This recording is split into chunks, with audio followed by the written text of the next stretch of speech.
Hi all. This is going to be part 2 of my answering the question of what exactly did I mean when I was talking about maps to mountains. But before I delve into that, I just want to be very clear. When I speak in these videos, I often speak with conviction. And the reason why I speak with conviction, because what I am speaking of is a matter of conviction for me, meaning it is applicable to me, and I'm convicted of that. It may be applicable to you, it may not be applicable to you, it may be only somewhat applicable to you, it may be old news to you. But the reason why I talk about it is because I wasn't aware of it before. I went through experiences and I gained insight that made me aware of it. And I've applied what I realized to myself in my own life, and it's been helpful to me. And I hope that it can be helpful to others. But I can't guarantee that it will be, because we're all individuals. So, what I meant by a map to a mountain, I guess first let me start it off. When someone is experiencing something that is of an adverse nature to them, the reason why the situation is adverse to them is because they are not, in their current exemplification, equipped to deal with the situation. But that doesn't mean that they won't ever be. I guess the best way to illustrate that is think of a person who's trapped in a room by a huge 100-pound block. And, it even says on the block 100 pounds, like they know for a fact the block is 100 pounds. And the person can only lift 40 pounds. Will the person be able to get out of the room? And the answer is yes, if they have belief, if they have patience, and if they have honesty. And what I mean by that is if the person, A, doesn't believe in themselves, okay? Oh my God, wow, that's 100 pounds, I can only lift 40, I'll never be able to get out of here, and they collapse. They're not going to get out of the room. If the person is dishonest with themselves and says, I can lift 200 pounds, 100 pounds is a piece of cake, and they go up to the block, and they try to lift it, and they can't lift it, because in reality, they can only lift 40 pounds, and they start to freak out, and, maybe the, person who inscribed the block was lying, maybe it's really 1,000 pounds, or 1,000,000 pounds, maybe I'll never get out of here, and they collapse, and they probably won't get out of the room either. Then you have the person who says, give me 5 hours and I'll, the impatient person, give me 5 hours and I'll get out of the room. And then 5 hours go by and they think they're strong enough to get out, and they go up to the block and they can't move it. And they collapse with despair because they have set themselves up for failure.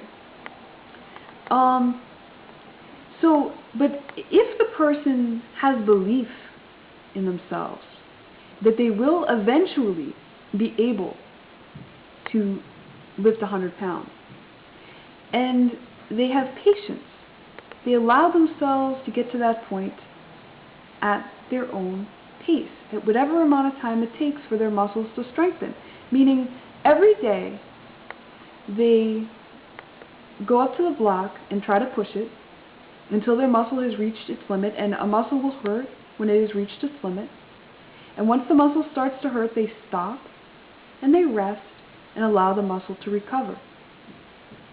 And when a muscle recovers, it's larger than it was before because it's a defense mechanism. The muscle doesn't want to feel the pain that it felt during the last exertion, so it'll grow to be able to be more suitable for the exertion. So day after day, they allow themselves, they push, rest, and recover, push, rest, and recover, until the day comes when they are able to get out of the room because they will be able to lift 100 pounds. And every person who has ever overcome adversity has gone through this process. Now, let me really define the process, because it's like I said in the last video, I think a lot of people focus on the problem, and it's not about the problem, it's about the process. And the process is applicable to each and every situation. The process is 1, identifying the problem. 2, envisioning what you want the outcome to be, what you want the resolution to be. 3, the unknown factor, and that's the part that throws everyone off, and I'll get to that in a moment. 4, the process within the process. Now, 4 is not something you can see that at step 1. 4 is something that is formed as you're going from step 1, which is A, point A, the part where you have the problem, to point B, the point where, number 5, the point where the resolution occurs. And then you are at point, you get step 6, which is eating the food. And the food is not only the resolution, but also renewed belief in yourself. And belief is something that can either be renewed or hurt. When belief is hurt, when we have an expectation, and an expectation, there's a time limit. I'll be able to do this in a certain amount of time, or I'll be able to do whatever when I'm getting from point A to point B. That this is what's going to happen. This is what has to happen in order for me to get from point A to point B. And if it doesn't, then I fail, and then that's it. And then if you don't do it, then you're setting yourself up for failure whenever you have expectation. So that hurts belief. What helps belief is when you get the food. And when belief is renewed enough times, it becomes affirmed. And affirmed belief is faith. And faith is unshakable. If you have faith in yourself, it doesn't matter what happens. You will always believe that you can achieve. And faith is such, we all want to have faith in ourselves, in other people, in the world, because faith is the antithesis of fear. So that brings you back to, unknown, the fear factor, because people are afraid of the unknown. And why are they afraid of the unknown? Because it's the unknown. Think of a child who's afraid of the dark. They think there might be monsters. An adult isn't afraid of the dark because they're pretty sure there aren't any monsters, because and when I'm talking about an adult who has made the conscious decision to overcome their fear of the dark. I'm not talking about an adult who sleeps in the nightlight still. An adult is not afraid that there are monsters because they have experienced a number of dark nights where there weren't monsters. Each time their belief that the dark was safe was renewed until it became faith. They have faith in the safety of the darkness. So the unknown factor